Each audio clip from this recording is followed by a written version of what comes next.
Gak bisa kok, gak bisa. Mas harus tetap melakukan apa yang udah Mas mulai. Kalau sampai Mas gak ngelanjutin apa yang sudah ada di perjanjian itu, ya kamu udah tau lah dampaknya apa. Gak bisa Mas nanti malam tetap harus melakukan ritual itu.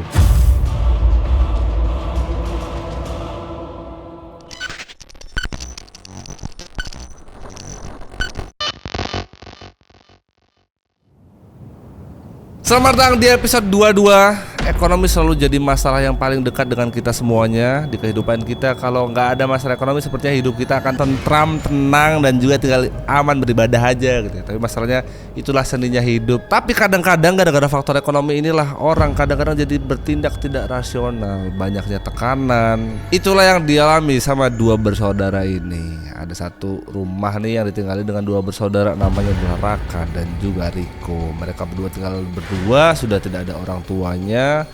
Raka harus bisa menghidupi diri sendiri dan juga harus bisa menghidupi adiknya yang waktu itu masih kuliah. Dengan segala macam tekanan begitu, ditambah dia ini dapat pressure sama calon istri dia yang minta nikah lebih cepat, dan juga ya itulah, kalau mau menikah kan ribet kan. Segala macam pressure itu yang bikin si Raka ini bertindak tidak rasional lagi.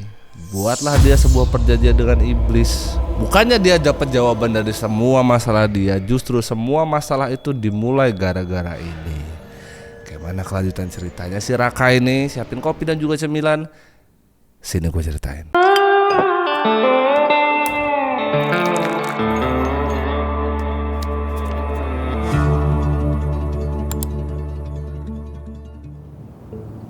Memulai saya cerita hari ini di tahun 2019. Kondisi 2019 kan sangat ikonik dan sangat nempel di kepala kita. Semua orang waktu itu betul-betul susah kondisinya karena memang keterbatasan kita untuk kemana-mana gak bisa. Nah, itulah yang terjadi di Kota Malang waktu itu. Nah, di Kota Malang ini ada dua bersaudara, namanya adalah Raka dan juga Riko. Biar enak aku gambarin umurnya ya. Raka itu umurnya 27 tahun, sedangkan adiknya ini si Riko umurnya 19 tahun. Dengan umurnya masih 19 tahun, dia ini masih kuliah. Nah, sebelum ke sana, gue bahas dulu nih. Dua bersaudara ini tinggal di Malang ini hanya berdua. Ya mereka ada rumah lah, rumah peninggalan dari kedua orang tuanya. Dan kebetulan kedua orang tuanya udah gak ada. Dari tahun 2017 mereka harus tinggal di rumah itu berdua aja. Gak ada siapa-siapa lagi. Rumahnya juga gak yang gede banget atau rumahnya yang kecil banget juga enggak, ya sederhana aja. 2 kamar gitu, dapur segala macam, cukup untuk mereka berdua. Cuman dengan kondisi yang begitu, ditinggalnya kedua orang tua ini, Raka lah menggantikan semua peran bapak dan juga ibunya.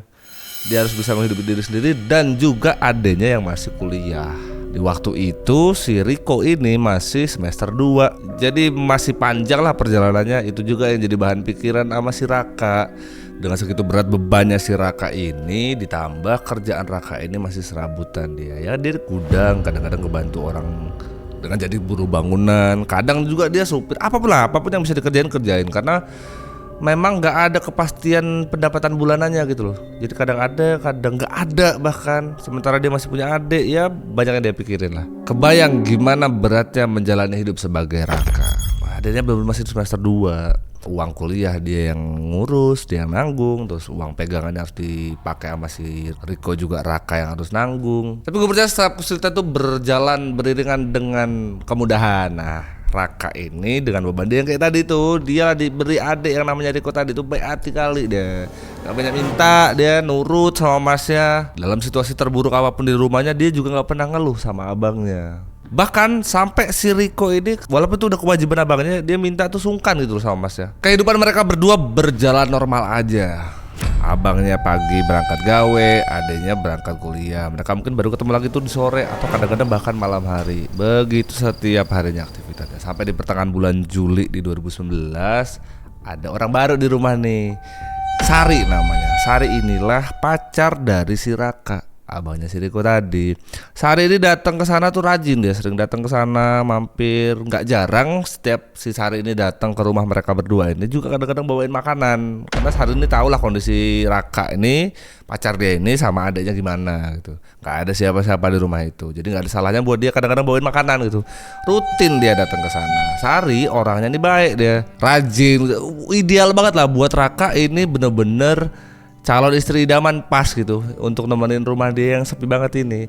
Tapi sayangnya si Sari ini kayak gak punya pendirian gitu loh. Apa yang diucapin sama orang tuanya, apa yang diminta sama orang tuanya, itulah yang diturutin sama dia. Apapun itu, kayak gak bisa nolak gitu apa permintaan orang tuanya. Dari awal hubungan mereka ini terjalin antara Raka sama Sari ini normal-normal aja gitu, gak banyak masalah. Apalagi dengan Raka ini pekerja keras, terus Sari ini emang kayak gue bilang tadi baik dia. Gak banyak lah masalah di hubungan mereka. Bahkan mereka berdua sudah merencanakan untuk ke jenjang yang lebih serius, ke pernikahan. 2 tahun lah kurang lebih plan mereka. Jadi dari 2019 mungkin di 2021 atau 2022 pahit-pahitnya lah mereka nikah. Jadi ada persiapan 2 tahun atau 3 tahun. Tapi di pertengahan 2020 baru setengah tahun lah perjalanan hubungan mereka ini, orang tuanya si Sari ini lah mulai rese dia. Mereka ini udah mulai nyuruh si Sari ini, ayo didesak gitu, Mas Muni kalau mau nikahin kamu ini sekarang gitu, jangan nunggu nanti. Karena kita semuanya sama-sama tahu kan kondisi waktu itu kan kita nggak bisa rame-ramean gitu loh. Jadi mungkin menurut orang tuanya si Sari ini kalau nggak sekarang nggak bisa nanti lagi. Ini situasi makin memburuk. Kalau mau sekarang gitu. Tapi yang nggak ngotak nih, yang diminta sama orang tua Sari itu 50 gram dan mintanya di gedung.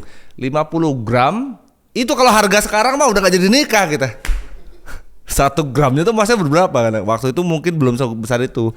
Mungkin masih ratusan ribu, 700, 800, 900 ya sekitar angka segitulah. Tapi tetap aja berapapun angkanya itu pasti akan sangat memberatkan untuk si Raka yang hidup hanya sebatang kara dan harus membiayai adanya yang masih kuliah. Belum lagi ditambah si Sari ini kayak yang gue bilang tadi, dia ini nggak bisa nolak gitu apa permintaannya orang tua gitu. Kalau orang tuanya udah bilang iya gitu, kalau orang tuanya enggak, itu yang jadi tambah masalah lagi di kepalanya si Raka. Walaupun sebetulnya si Sari sama si Raka ini sempat diskus, ayo mas baiknya gimana gitu, ini permintaan bapak sama ibu begini nih gitu. Raka sih adalah kita semua sebagai laki-laki di umuran itu ya pasti bakalan bingung, diem, dan ya kalau emang belum ada nggak akan ngasih jawaban seperti itu kan berarti. Ya apa nggak sebaiknya dibicarain lagi sih Nduk gitu, gimana baiknya gitu sama bapak sama makmu. Nah akhirnya disampaikan tuh pesan yang dari hasil diskusinya si Raka sama si Sari ini sama orang tuanya Sari. Ya nek ibu karo bapak mah rapopo sinduk tapi apa ora isin karo tangga. Itulah justru jawaban yang didapat dari Sari dari dua orang tuanya tadi. Dan setelah obrolan diskusi pertemuan si Raka sama si Sari ini, setiap ketemu si Sari pasti nanya, Mas udah nyicil belum? Mas udah beli belum? Setiap obrolan apapun, lagi makan random tiba-tiba nanyain itu lagi. Ada aja pertanyaan yang mungkin menurut si Sari dia cuma mau was-was aja, maksudnya udah sampai sejauh mana mas. Cuman kan buat laki-laki nggak sesimpel itu ya, buat laki-laki ya itu pressure banget sih. Dan semenjak saat itu si Raka makin banyak diemnya dia di rumah.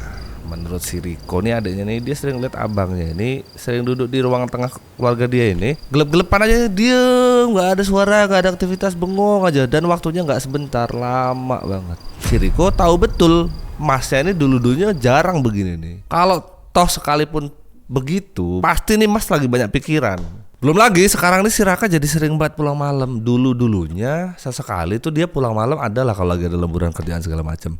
Tapi kalau dulu setiap si Raka ini bakal pulang lebih dari waktu biasanya, dia pasti ngabarin adeknya, Dek masmu nanti pulangnya agak maleman gitu, kau tidur duluan atau makan duluan atau apa gitu. Biasanya mereka setungguan soalnya. Nah tapi kali ini pulangnya malam terus. Udah gitu gak ngabarin juga kalau mau pulangnya malam. Sekalinya ditunggu sama si Riko, pulang nyampe rumah ini gak ada yang diobrolin gitu loh. Diem aja, gak banyak cerita apa gitu. Adeknya khawatir lah sama abangnya ini karena perubahan sikapnya tiba-tiba banget gitu loh, drastis jadi begini. Abang ini kenapa nih masku nih? Bahkan bener-bener gak ada obrolan gitu. Sekalinya ditunggu lama, masnya ditunggu, oh udah pulang mas gitu. Udah gitu, nggak banyak ngomong, langsung masuk kamar tidur. Udah nggak ada percakapan lah. Udah keluarga di rumah itu cuma 2 orang, udah nggak ada percakapan apapun, makin sepi lah rumah itu. Bahkan sekarang si Raka ini makin dulu udah hemat si Raka sama si Riko ini, tapi sekarang hematnya jadi lebih ekstrim. 1-2 kali itu si Riko tuh kalau malam sambil nungguin abangnya gitu sampai kelaparan karena nggak ada yang bisa dimakan malam-malam gitu. Sampai kelaparan dah. Ada satu waktu sampai dia nanya sama masnya, Mas lagi susah banget ya sekarang kondisinya ya, keuangannya ya. Masnya ngajak ngobrol aja gitu kan, mau nanya nyablak juga kan gak enak juga gitu. Enggak masih cukup kok, cuman memang kita harus lebih hemat dikit ya, mau minta pengertiannya gitu yang disampaikan sama masnya. Riko paham betul dengan kondisi itu. Cuman menurut dia nih, biasanya Mas gak segininya gitu. Yang dia rasa tuh kayak ada sesuatu yang ditutupin sama Mas ya. Karena kondisinya si Riko ini sangat amat bergantung sama abangnya. Kayak mana Masnya kondisinya ya akan menentukan gimana dia seterusnya. Dia nggak bisa berbuat banyak hal gitu. Tapi yang satu hal yang dia pengen itu pengen lihat Masnya tuh paling enggak kondisi ekonomi bisa dicari lah ya. Paling enggak kondisi Masnya tuh balik dulu kayak dulu. Kayak yang banyak diem gitu, kayak banyak pikiran tapi nggak mau cerita. Jadi biar sesulit apapun kondisi di rumah itu bisa dihadapin bareng-bareng berdua gitu yang dimau sama si Riko. Raka ini orang yang harus tidur paling malam dan juga bangun pagi. Dia juga lah yang harus memenuhi semua kebutuhan adik-adiknya. Yep, gak bisa gitu gak dia pikirin, pasti dia pikirin. Nah Riko ngeliat Masnya nih begini, dia juga jadi banyak ngerenung, banyak pikiran juga dia. Tapi yang dipikir sama dia, kayak gak bisa aku nih, semakin lama aku kuliah dan segala macam ini pasti Masku ini bakal kerepotan banget itu. Diam-diam di belakangnya si Raka, Riko inilah ngambil kerjaan sampingan. Buat dia hitung-hitung ini bisa meringankan bebannya si abangnya. Nah ada satu waktu si Riko inilah sampai di dapur rumah ini, nyamperin Masnya. Mas ini aku ada sedikit buat bantu di dapur. Harusnya seneng ya. Tapi Raka ngelihat apa yang dilakukan sama adiknya nih, marah dia. Duh kok kan tinggi? Nah gitu. Aku ini cuma buat Mas loh. Aku ngeliat Mas tiap hari gak ada omong, gak ada apa, langsung tidur, diem aja. Rumah cuma berdua tapi kita gak pernah ngobrol. Kondisi kita juga begini, aku Mas harus diem aja gitu. Itu yang dijawab sama si Riko. Raka nih, ya mungkin pernah dia sebagai abang gitu ya, walaupun udah berdua sama adeknya tuh, tapi dia malah marah-marah dia. Wes tala ngerti opok weh, kuliah weh rasa kerja-kerja. Marah-marah si Raka. Karena menurut Raka udahlah biar dia adekku ini fokus kuliah aja, segala macam kebutuhan dia ini jadi urusan dan tanggung jawab dia. Berantem malam itu. Makin anyep kondisi rumah itu. Udah hanya mikirin kerjaan, gawean lah, mikirin Sari, mikirin adiknya ini begini. Ya sebetulnya nggak ada salahnya juga sih sebenarnya menurutku kalau emang si Riko ini ngebantu gitu ya. Cuman ya paham kalau memang Raka nih, ya abang tuh kan biasanya begitu kan. Semenjak kejadian itu, di satu sisi dialah yang harus bertanggung jawab atas adiknya, karena itu keinginan dia sendiri, kayak janji dia sendiri ke orang tuanya kalau nanti adik ini biar Mas aja yang ngurus Pak Bu gitu. Tapi di satu sisi dia juga harus mikirin masa depan dia dengan Sari. Belum lagi pressure itu datang hampir setiap ketemu dengan Sari. Berat gitulah, numpuk semuanya di kepala dia. Dia sampai mikir kayak mana caranya nih dua-duanya bisa jalan gitu. Apa salah satu harus dikalahin, nggak mungkin, kayak mana lah caranya, pusing lah dia. Di tengah-tengah bengongnya si Raka ini di ruang tengah itu gelap-gelap gitu, adiknya muncul dari belakang. Mas Amit ya Mas, minggu depan aku mau semesteran, terus bayarnya nggak boleh telat. Nggak banyak yang bisa dijawab sama si Raka, dia cuma menghela napas panjang gitu sambil iya sabar ya dek, nanti Mas cariin. Ya dapat jawaban dari Masnya begitu, si Riko ya lumayan jadi penang buat dia lah. Nah, lewat 1, 2, 3 hari ditanya lagi sama si Riko, Mas Amit Mas, besok siang tuh jam 12 loketnya udah tutup, aku harus bayar sebelum jam 12 itu. Tapi gak apa-apa kalau memang Mas belum ada, nanti biar ya Riko pinjem lah sama temen lah, sama siapa lah. Gak usah pinjem-pinjem, pokoknya selagi Masmu ini masih hidup, Masmu ini walimu, Mas lah yang harus bertanggung jawab sama kamu. Marah-marah lagi malah si Raka. Kadang-kadang si Raka nih bahkan sampai menyalahkan diri sendiri. Dia ngerasa kayak nggak bisa bertanggung jawab dengan adiknya. Dia ngerasa bersalah karena nggak bisa memberikan kepastian sama si Sari.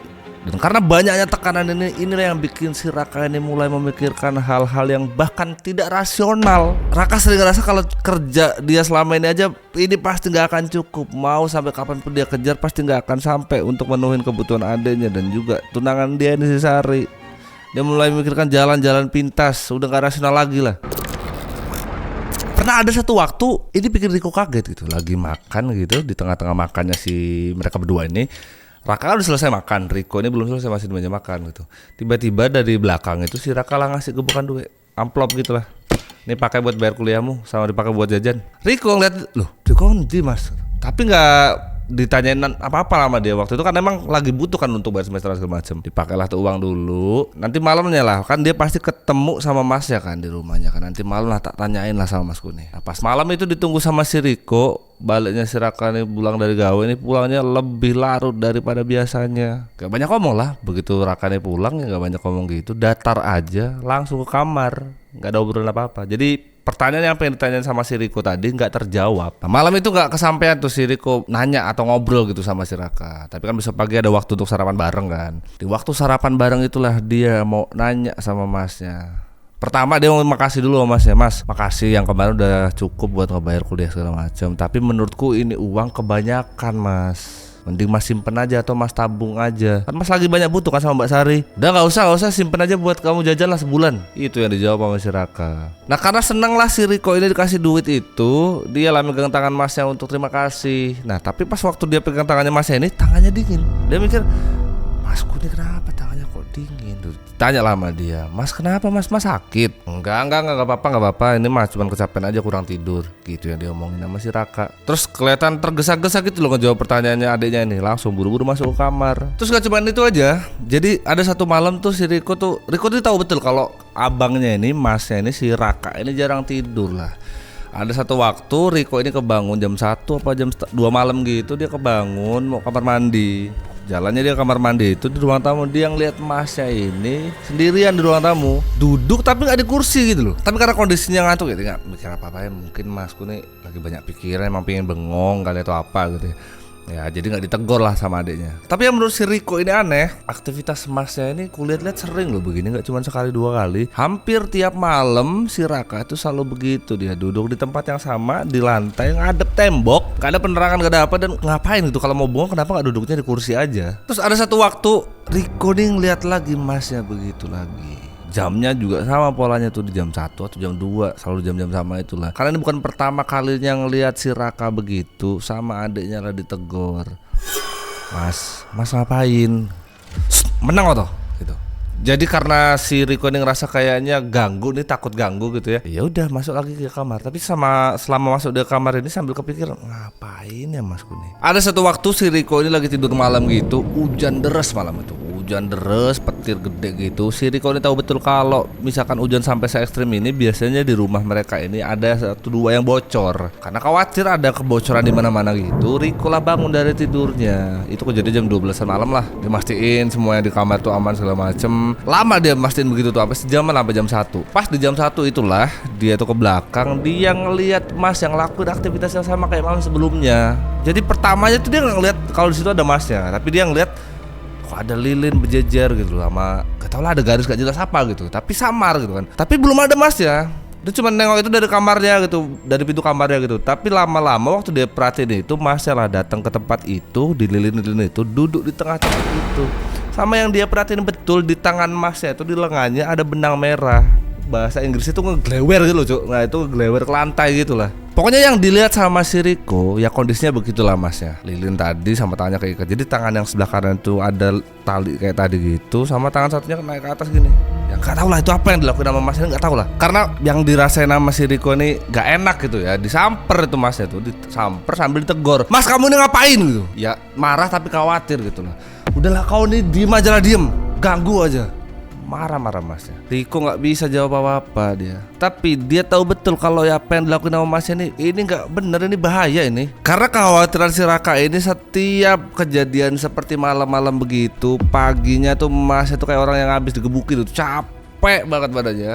Kelihatan kan matanya sayu, badannya kelihatan capek betul gitu. Tapi setiap apapun yang ditanyain sama si Riko, masnya nggak mau banyak jawab. Lu gelengin kepala, gitu doang udah, nggak ada banyak respon. Tapi adanya tetap nggak tega karena makin hari abangnya ini badannya sampai habis, sampai kurus kering. Pagi waktu lagi sarapan gitulah dikasih minuman obat gitu, pegang gelas aja nih si Raka tuh sampai gemeteran gitu loh. Dan setiap si Riko itu negor aktivitasnya si Raka malam hari itu, ya sesekali kan diselipin dibahas. Cuman dia tahu betul kalau aku bahas ini pasti masku marah lagi. Tapi kan ngeliat kondisi masnya begitu kan nggak tega kan. Sesekali itu dibahas sama si Riko. Tapi setiap si Riko ngebahas itu, masnya tuh marah pasti marah. Gak ada alasan aja, marah aja pokoknya. Jadinya yang tadinya aktivitas yang dilihat sama Riko ini aneh gitu, tapi lama-lama jadi kayak terbiasa di rumah itu. Udah pasti kalau malam nih mas pasti begini lagi. Tapi rumah yang mereka tinggalin berdua ini makin hari makin gak nyaman tuh ditinggalin. Setiap malam yang dirasain sama si Riko tuh kayak rumah tuh cuma diisi berdua orang, tapi kayak gaduh berisik. Tapi yang gak ada siapa-siapa juga. Banyak suara aneh kayak pintu atau apa yang gerak. tapi nggak ada siapa-siapa. Yang dia tahu di luar kamar ini Mas juga lah sendiri, nggak mungkin ada siapa-siapa juga gitu. Tapi berisik aja, nggak nyaman apa yang dipakai untuk tinggal. Nah, puncaknya waktu si Riko ini pulang kuliah, udah sore lah, udah maghrib, mau mendekati isya gitu, dia pulang tuh sampai rumah. Di rumah itu dia di bawah meja nemu buku. Buku ini nggak pernah dia lihat sebelumnya. Kayak di rumah nggak pernah lihat buku ini loh, selama ini nggak pernah lihat aku. Nah buku itu diambil lah sama dia, bukunya udah kusam gitu, sampulnya udah ya sobek kusam lah, pokoknya buku-buku lama lah. Diambil lah itu buku karena dia penasaran, nggak pernah lihat nih buku di rumah. Dibuka halaman pertama itu ada tulisan Surya W. Nah, W-nya apa nggak tahu lah, aku punya tulisannya Surya W gitu aja. Tapi yang bikin penasaran si Riko ini bukan Surya W-nya. Di halaman setelah itu dibukalah sama dia, headline yang ada di paragraf pertama itu adalah pengikat rumah. Judulnya begitulah kurang lebih. Paragraf itu intinya begini isinya. Sebuah praktek yang tujuannya untuk ngasih keberuntungan si pemilik rumah. Kurang lebih begitulah tulisan paragrafnya. Ini tulisan juga kayak dicetakan lama, kayak tulis tangan gitu loh. Dibaca lah sama si Riko nih, karena dia penasaran kan ini buku isinya apa gitu. Dibaca pelan-pelan sama dia. Tapi semakin dalam dia baca dan semakin lama dibaca buku itu, penasaran dia makin terjawab. Apa yang dia baca ini sesuai dengan apa yang dia lihat kebiasaan dari Masnya itu loh, yang malam-malam di tembok sendirian itu loh. Yang lilin lah, yang pola garis lah, segala macam. Persis tali yang ada di lengan itu semuanya tercatat dengan rapih di buku itu, sama persis kayak yang dilakuin sama Masnya. Nah jadi dari apa yang dibaca sama si Riko di buku itu, tali merah yang dia lihat di lengannya si abangnya ini, yang di lengan sebelah kanan itu sebagai bentuk perjanjian. Terus pola dan juga lingkaran lilin segala macam itu sebagai gambaran energi. Kurang lebih begitulah isi bukunya. Terus jari yang dia lihat si Masnya tadi kan begitu kan tangannya. Nah itu tuh memang ada di buku itu, harus ada 3 jari simbol gitu yang berdampingan gitu loh. Itu semua itu tertulis dengan jelas di buku itu. Riko semakin yakin kalau apa yang dilakuin sama Masnya itu pasti bersumber dari buku yang dibaca dan temuin ini. Nah di salah satu paragraf setelah beberapa tulisan tadi itu ada tertulis jelas nih, tali merah itu tidak boleh tersentuh dengan orang yang tidak terikat dengan perjanjian ini. Berarti mungkin bukan abangnya gitu ya, orang selain abangnya gitu mungkin. Dan satu lagi, kalau misalkan perjanjian itu tidak dilakukan sesuai dengan apa yang sudah dijanjikan mereka jadwalnya, maka mereka akan menuntut kehidupan yang ada di rumah itu. Ini bahasanya lumayan ini ya, bingung gua antara maksudnya siapa penghuni rumah, si Raka atau si Riko atau gimana. Walaupun si Riko ini nggak tahu betul lah tujuan buku ini apa, terus kenapa dia bisa nemu itu di rumah gitu. Yang dia tahu betul karena dia sama nih sama aktivitas Masnya nih. Semakin jauh dia baca buku itu, semakin dia sadar kalau Masnya dalam kondisi yang berbahaya. Itu betul kalau Masnya nih mungkin aja gak akan bisa lepas dari apa yang dilakuin gitu. Setelah si Riko ini ngebaca dan nemuin buku itu, kondisi abangnya nih makin mengkhawatirkan. Badannya jadi habis. Sekarang kalau diperhatiin nih Mas Raka ini kayak orang linglung, sering jalan.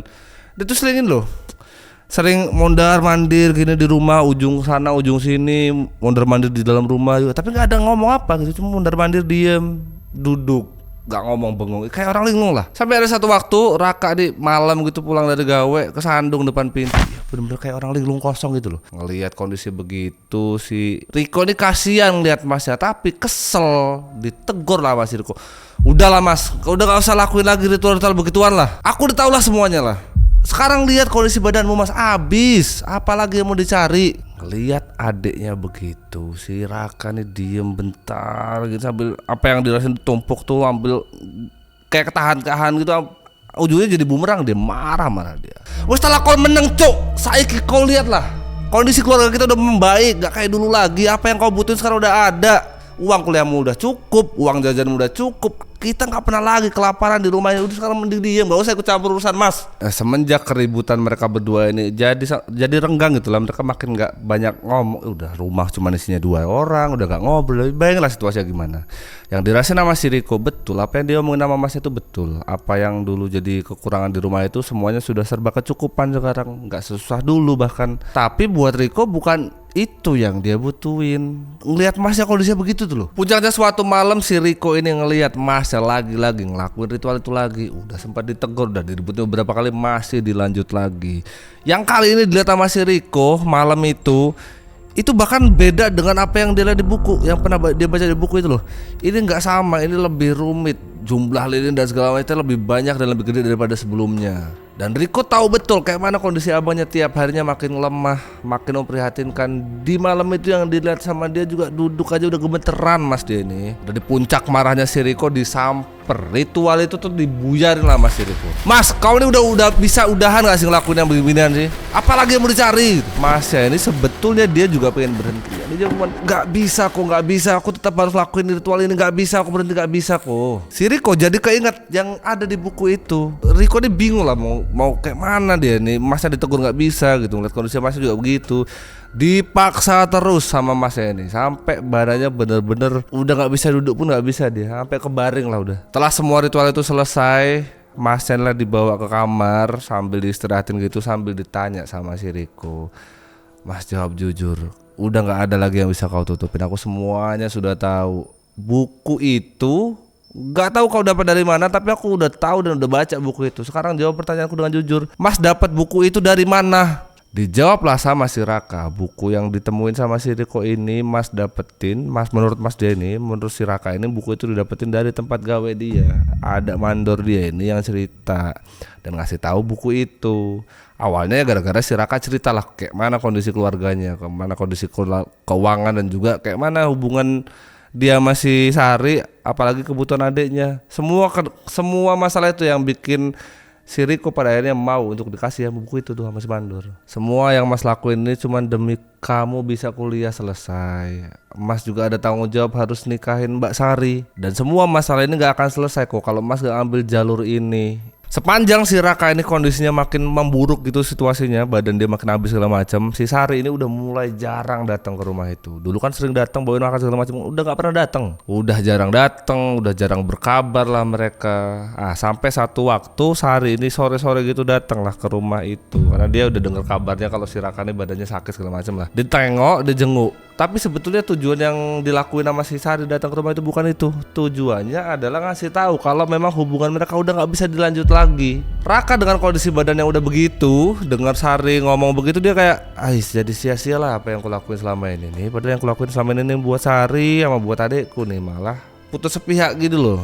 Itu yang bikin si Raka makin sakit hati, makin memburuk lagi kondisi badan dia. Nah, obrolannya si Sari sama si Raka ini didengar lah, nguping ini si adanya. Si Riko ini denger obrolan itu. Beberapa saat setelah dia dengar semua percakapan itu, dia tahu betul apa yang terjadi sama masalah. Sama si Riko ini pernah satu waktu dia ngelihat si Sari ini jalan sama cowok lain, yang dia perhatiin betul itu bukan Masnya. Jadi makin nyambung alasan kenapa Mbak Sari ini datang sore ini ketemu sama Masku ngomongin ini. Dengan situasi yang begitu si Raka udah ya, aduh apalagi lah nih, semua yang dia lakuin ini bener-bener buat si Sari, bener-bener buat adiknya, tapi kayak sia-sia aja. Jadi gak ada tujuan gitu lah apa yang dia lakuin selama ini. Dan gara-gara semua itu, apalagi kondisi dia begitu, dia udah gak bisa lagi tuh ngelakuin ritual yang dia bisa lakuin tiap malam. Tapi sekarang timbul masalah baru. Si Riko dan juga Raka ini sama-sama sadar betul dari buku itu kan ada tulisannya kalau ritual ini nggak bisa diputus. Sebuah yang sudah dibuat perjanjian itu nggak bisa diputus sepihak, harus tetap dilakukan. Karena kalau sampai tidak dilakukan dan dilanjutkan ritual itu, salah satu dari kehidupan di rumah itu akan diambil. Itu kalimat yang nggak tahu loh maksudnya apa. Ada satu waktu mereka berdua ngobrol, udahlah Mas, sekarang apa lagi yang kau cari? Mbak Sari udah gak ada. Kalau aku nih benar-benar cuma jadi beban hidupmu, ya udah kita kejar aja semuanya bareng-bareng berdua gitu. Gak bisa kok, gak bisa. Mas harus tetap melakukan apa yang udah Mas mulai. Kalau sampai Mas gak ngelanjutin apa yang sudah ada di perjanjian itu, ya kamu udah tau lah dampaknya apa. Gak bisa Mas nanti malam tetap harus melakukan ritual itu dalam kondisi badan dia yang udah begitulah. Udahnya duduk juga paling 5 menit udah sepoyongan, tetap mau nekat lakuin aktivitas itu. Tapi segala macam masalah itu kan menurutnya si Raka. Aku tuh nggak percaya dia. Udahlah Mas, apa yang ada di buku itu nggak akan kejadian begitu, enggak. Jadi menurut si Riko nih, udah aja gitu aktivitas ini diberhentikan sekarang aja, nggak usah ada lagi ritual-ritual. Nggak usah lagi dituruti lagi apa yang ada di buku itu. Udah muak kali lah si Riko ini. Udah sampai situ aja percakapan mereka berdua ribut-ribut. Malam itu setelah obrolan mereka berdua tuh bengong dia. Dia tahu betul kalau resikonya nih mungkin aja kalau nggak aku nih adekku yang kena gitu. Dia khawatir betul dengan keselamatan orang di rumah itu, adeknya, karena satu-satunya dia punya di keluarga itu tinggal si Riko aja gitu. Tanpa sepengetahuan si Riko, malam itu masih dilanjut aktivitas ritualnya. Ya pikir Riko semuanya udah selesai sampai tadi tuh, udah malam ini gak ada apa-apa, tidur aja udah semuanya. Nekat aja gitu si Raka, padahal kondisinya kayak gue bilang tadi udah gak memungkinkan banget gitu. Si Riko waktu tidur dia was-was dia. Jadi kebangunlah dia di jam yang seperti biasanya itu jam 1 jam 2. Dia was-was kalau jangan-jangan Masku ini masih nekat lakuin itu lagi gitu. Samperlah keluar di tempat biasanya dia lihat Masnya ngelakuin ritual itu. Dan betul aja semua lilin segala macam itu masih dia lihat malam itu. Marah dia. Kok bisa Masku ini udah dikasih tahu masih ngelakuin lagi gitu. Tapi nggak ada Masnya malam itu. Bener-bener nggak ada. Betul aja. Begitu dia keluar dari pintu kamarnya ini dibuka, dia ngeliat dengan jelas di situ semua lilin lah, semua ritual yang biasa dilakukan sama Mas itu ada semua di sana. Yang membedakan sekarang yang dia lihat Masnya tuh nggak duduk gini tuh nggak, dia Masnya tuh kapar aja. Panik, bingung dia, disamperin sama dia Masnya. Pas waktu sampai tuh Masnya udah nggak ada lagi, meninggal dunia lah Masnya malam itu. Nangis sejadi-jadinya dia ngerasa bersalah gitu loh. Mas, aku udah ngasih tahu kamu nggak usah lagi Mas, masih dilanjutin lagi gitu. Udah meninggal aja. Nah yang bikin aneh, tali yang biasa dia lihat itu ada di lengan sebelah kanannya Masnya tuh, tali merah itu nggak ada di tangan Masnya. Tali itu masih tersimpan rapi di meja. Pas dia tengok tali itu dipegang sama dia, makin nangis. Makin jadi tuh nangisnya tuh.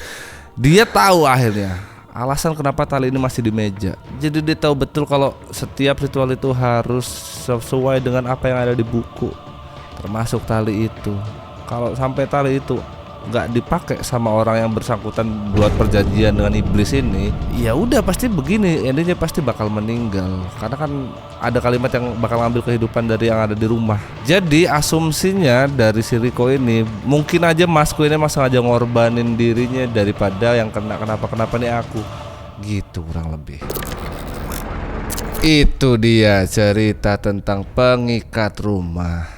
Ribet banget ya hidupnya. Tapi zaman itu emang sesulit itu. Tapi apa sih setiap cerita horor gini nggak pada sholat apa? Maksudnya kalau sholat kan masalahnya selesai gitu loh. Ya itu dia untuk cerita hari ini teman-teman. Silakan kalian tonton juga di seri-seri yang lain episode 2. Sama nonton yang ini serial killer bagus-bagus loh, jujur gue suka banget serial killer tuh isinya. Tapi kenapa yang nonton banyak yang horor? Come on.